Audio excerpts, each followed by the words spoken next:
ایران کا تل ابیب کے قریب موساد کے دفتر پر حملہ، اسرائیلی انٹیلیجنس تنصیبات کو نشانہ بنایا۔ غیر ملکی میڈیا کا کہنا ہے عمارت میں بھڑکتی آگ اور دھواں دیکھا جا سکتا ہے۔ ایران کا اسرائیل پر اب تک کا سب سے بڑا اور شدید حملہ، 3 اسرائیلی ہلاک، درجنوں زخمی ہو گئے، ہلاکتوں کی مجموعی تعداد 27 ہو گئی۔ تل ابیب اور حیفا میں کئی عمارتیں کھنڈر بن گئیں۔ حیفا ریفائنری کی پیداوار مکمل رک گئی۔ تل ابیب میں سائرن بج اٹھے، کئی شہروں کو ہائی الرٹ کر دیا گیا۔ اسرائیلی وزیر اعظم کی شہریوں کو فوری بنکرز میں جانے کی ہدایت۔ پاسداران انقلاب کا کہنا ہے ہمارا ہدف عسکری تنصیبات اور حکومتی مراکز ہیں۔ دنیا امریکہ کے بغیر بھی آگے بڑھ سکتی ہے۔ چینی صدر کہتے ہیں اگر امریکہ دنیا کا احترام کھو بیٹھا ہے تو وہی سبق سیکھے گا جو ہر زوال پذیر سلطنت نے بہت پہلے سیکھا۔ ہر سلطنت نے خود کو ناگزیر سمجھا لیکن ہر ایک کا سورج غروب ہوا۔ چین نے امریکہ کو ایران اسرائیل تنازع میں کردار ادا کرنے سے خبردار کر دیا۔ ترجمان چینی وزارت خارجہ نے امریکی صدر کے حالیہ بیانات کو جلتی پر تیل قرار دیتے ہوئے خبردار کیا۔ ایران پر حملوں سے جنگ کا دائرہ مزید وسیع ہو سکتا ہے۔ شعلوں کو بھڑکانا، تیل ڈالنا، دھمکیاں دینا اور دباؤ ڈالنا کارگر ثابت نہیں ہوگا۔ میں نے سیز فائر کا نہیں کہا، چاہتا ہوں ایران اپنا جوہری پروگرام مکمل طور پر ترک کر دے۔ اسرائیل کے ایران پر حملے سست نہیں ہوں گے، 2 دن میں سب پتہ چل جائے گا۔ امریکی صدر ڈونلڈ ٹرمپ نے خبردار کیا کہ اگر خطے میں امریکی مفادات کو نشانہ بنایا گیا تو ایران پر سخت حملہ کریں گے۔ تہران سے لوگوں کے انخلاء کی تنبیہ ان کے تحفظ کے لیے کی۔ ایرانی حکام سے بات چیت کے لیے نائب صدر یا خصوصی ایلچی کو بھیجا جا سکتا ہے۔ ٹرمپ G7 اجلاس چھوڑ کر واپس واشنگٹن پہنچ گئے۔ وائٹ ہاؤس کے سچویشن روم میں ہنگامی اجلاس طلب کر لیا۔ وائٹ ہاؤس انتظامیہ کو ایرانی حکام سے جلد ملاقات کے اہتمام کی بھی ہدایت کر دی۔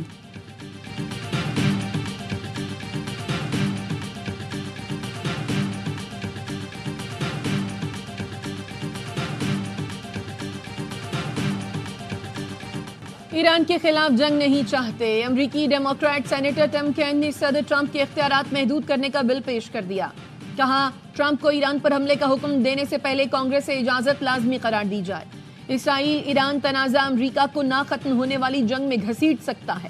امریکی عوام اپنے فوجیوں کو ایک اور طویل جنگ میں بھیجنے میں دلچسپی نہیں رکھتے۔ سینیٹر برنی سینڈرز نے کہا نیتن یاہو نے جان بوجھ کر امریکہ ایران جوہری مذاکرات کو سبوتاژ کیا۔ امریکہ کو کسی اور غیر قانونی جنگ میں نہ پھنسایا جائے۔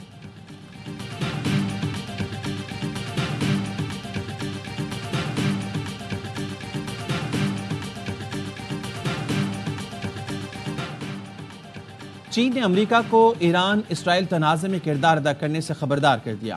ترجمان چینی وزارت خارجہ نے امریکی صدر کے حالیہ بیانات کو جلتی پر تیل قرار دیتے ہوئے خبردار کیا۔ ایران پر حملوں سے جنگ کا دائرہ مزید وسیع ہو سکتا ہے۔ شعلوں کو بھڑکانا، تیل ڈالنا، دھمکیاں دینا اور دباؤ بھڑکانا کارگر ثابت نہیں ہوگا۔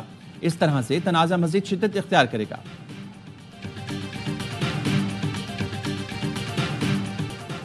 اسرائیل کا ایران کے سینٹرل ہیڈ کوارٹرز کے کمانڈر میجر جنرل علی شادمانی کو بھی شہید کرنے کا دعویٰ۔ اسرائیلی ڈیفنس فورسز کا کہنا ہے علی شادمانی کو گزشتہ شب نشانہ بنایا گیا۔ علی شادمانی کو آیت اللہ خامنائی نے غلام علی راشد کی شہادت پر تعینات کیا تھا۔ اسرائیلی فوج کا مغربی ایران میں فوجی اہداف پر بڑے پیمانے پر حملوں کا دعویٰ۔ شہری آبادی، اسپتال اور سرکاری ٹی وی کی عمارت کو بھی نشانہ بنایا۔ حملے میں ایرانی ہلال احمر اور سرکاری ٹی وی کے 3 کارکن شہید ہو گئے۔ اصفہان میں چیک پوسٹ پر حملے میں 3 افراد لقمہ اجل بنے۔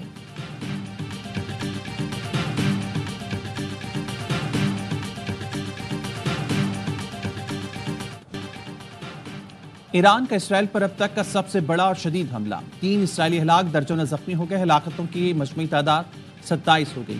تل ابیب اور حیفا میں تباہی، کئی عمارتیں کھنڈر بن گئیں، حیفا ریفائنری کی پیداوار مکمل رک گئی، تل ابیب میں سائرن بج اٹھے، کئی شہروں کو ہائی الرٹ کر دیا گیا، شہریوں میں خوف راز۔ اسرائیلی وزیراعظم کی شہریوں کو فوری بنکرز میں جانے کی ہدایت۔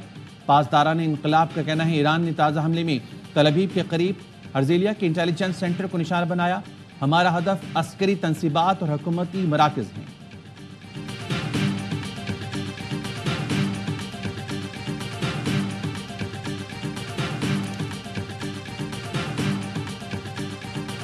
وزیر خارجہ اسحاق ڈار کو اماراتی ہم منصب کا فون، علاقائی صورتحال پر تبادلہ خیال۔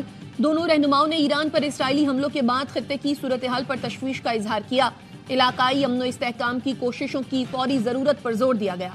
ترجمان دفتر خارجہ کا کہنا ہے پاکستان اور متحدہ عرب امارات نے قیام امن کے لیے سفارتی کوششوں کی حمایت پر اتفاق کیا۔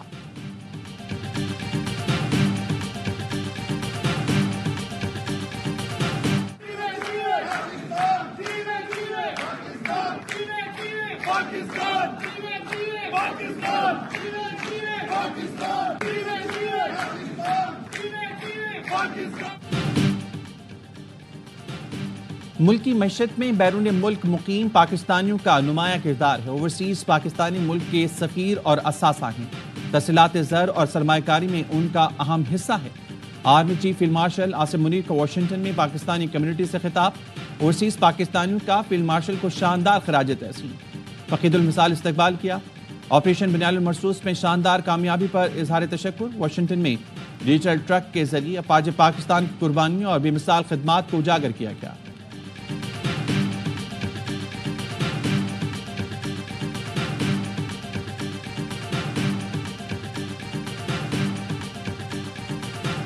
ہمارے ملک پہ جو ہے وہ جارحیت کی گئی ہے، ہم جو ہے اپنا دفاع کر رہے ہیں۔ جس نے جو ہے اس جارحیت کو شروع کیا ہے اور جو اس جارحیت کی حمایت کر رہا ہے وہ جو ہے امریکہ کی غاصب جو ہے وہ حکومت ہے، اس کو یہ اسلحہ بھی دے رہے ہیں اور ہر قسم کی جو ہے وہ سپورٹ جو ہے وہ کی جا رہی ہے۔ جب تک جارحیت ہوگی تو ہمارے پاس بھی دفاع کے علاوہ کوئی راستہ نہیں ہوگا۔ جس مقام سے ہم پر حملہ ہوگا اسی جگہ پر جواب دیں گے۔ پاکستان میں تعینات ایران کے سفیر ڈاکٹر رضا امیری کا ARY نیوز کو خصوصی انٹرویو۔ کہا بھارت نے اسرائیلی جارحیت کی مذمت نہیں کی، امریکہ اس جارحیت میں شریک ہے اور ہم کسی سے ڈکٹیشن نہیں لیں گے۔ ایرانی سفیر نے پاکستانی حکومت، عوام اور میڈیا کا شکریہ ادا کیا۔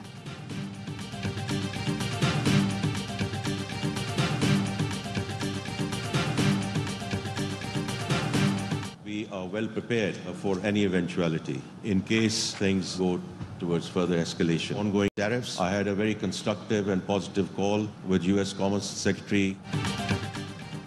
پاکستان کسی بھی صورتحال سے نمٹنے کے لیے پوری طرح تیار ہے۔ امید ہے ایران اسرائیل جنگ زیادہ طویل نہیں ہوگی۔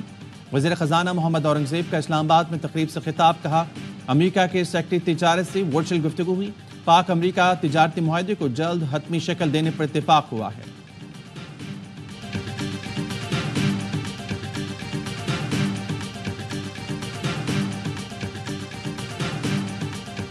اسمبلی کا بجٹ آپ نے 16 ارب روپے رکھا، پیر کرے انڈیا کے ساتھ، ان کا بجٹ ہے 5.5 ارب روپے۔ دس از وے ٹو مچ۔ سیوان کا بجٹ ضرور کم کر۔ سیلری لوگ ہیں ان کے ساتھ زیادتی ہے۔ ریفارم ایک نہیں کر سکے، ریفارم نہیں لا سکے، پرائیویٹائزیشن ایک نہیں کر سکے۔ جہاں 3.7% انفلیشن ہے وہاں پالیسی ریٹ ہمیشہ 7 سے 8% رہتا ہے، وہ 11% نہیں ہے۔ تحریک انصاف کا بجٹ میں اپوزیشن کی تجاویز شامل کرنے کا مطالبہ۔ قومی اسمبلی سے خطاب میں بیرسٹر گوہر نے کہا ایوان اپنی ذمہ داری ادا کرنے میں ہمیشہ ناکام رہا، ہمیں سوچنا پڑے گا کہ ہم عوام کو کیا ریلیف دے سکتے ہیں۔ سالانہ 22 لاکھ کمانے والے تنخواہ داروں کو ٹیکس چھوٹ دیا جائے۔ سینٹ میں اپوزیشن لیڈر شبلی فراز کا وزراء کی عدم حاضری پر اعتراض۔ کہا یہ ایوان بالا کی بے توقیری ہے کہ ارکان اپنی تقاریر کرتے جائیں، انہیں سننے والا کوئی نہیں۔ لیگی سینیٹر عرفان صدیقی کا شبلی فراز سے اتفاق۔ بولے وزارت خزانہ کے حکام موجود ہیں، تجاویز کو نوٹ کیا جا رہا ہے۔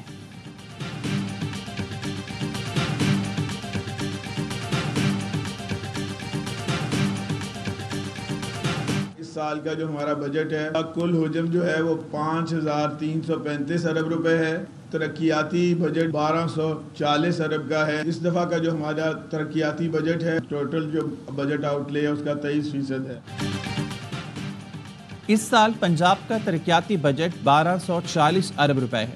گزشتہ سال کی طرح اس سال بھی کوئی نیا ٹیکس نہیں لگایا۔ وزیر خزانہ مشتبہ شجاع الرحمان کی پوسٹ بجٹ کانفرنس۔ کہا ٹیکس میں اضافہ نہیں بلکہ ٹیکس نیٹ ورک بڑھائیں گے، نان ٹیکس ریونیو پر زیادہ توجہ دے رہے ہیں۔ سینئر صوبائی وزیر مریم اورنگزیب نے کہا کل پنجاب حکومت نے اپنا تاریخی بجٹ پیش کیا۔ وزیر اعلیٰ مریم نواز کی سب سے زیادہ توجہ صحت اور تعلیم کے شعبے پر ہے۔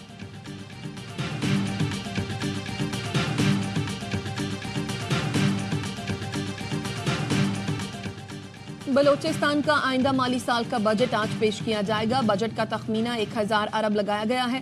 غیر ترقیاتی اخراجات کا تخمینہ 700 ارب روپے سے زائد ہے۔ ترقیاتی اخراجات کے لیے 250 ارب سے زائد مختص کیے جانے کا امکان۔ شعبہ تعلیم کے لیے 160 ارب، امن و امان کے لیے 100 ارب اور صحت کے لیے 80 ارب مختص کرنے کی تجویز۔ وفاقی محاصل سے بلوچستان کو 743 ارب ملیں گے۔ خیبر پختونخوا حکومت نے IMF کے 100% اہداف پورے کیے۔ 15 ماہ میں ٹیکس اور نان ٹیکس ریونیو میں 50% اضافہ کیا۔ وزیر اعلیٰ KP علی امین گنڈاپور کہتے ہیں صنعتوں کو مقامی سطح پر پیدا ہونے والی بجلی رعایتی نرخوں میں فراہم کریں گے۔ 3 سال میں